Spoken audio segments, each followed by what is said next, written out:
వాస్తు అనేది కేవలం ఇంటి నిర్మాణానికే కాకుండా ఇంట్లోని వస్తువులకు కూడా వర్తిస్తుంది. మనకు తెలియకుండా చాలా రకాల వస్తువుల నుంచి నెగటివ్ ఎనర్జీ వస్తుంది. అలాగే వస్తువులను ఉంచే ప్రదేశం కూడా చాలా ముఖ్యం.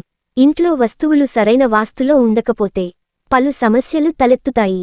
అదే విధంగా వాస్తు శాస్త్రంలో ఉప్పుకు చాలా ప్రాధాన్యత ఉంది.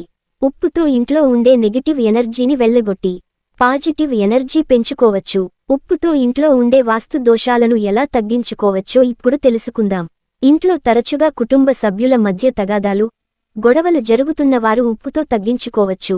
ఇంటి ప్రధాన ద్వారం కుడి లేదా ఎడమ ప్రదేశంలో ఒక సైడుకు ఒక బాన్లో ఉప్పును పెట్టండి.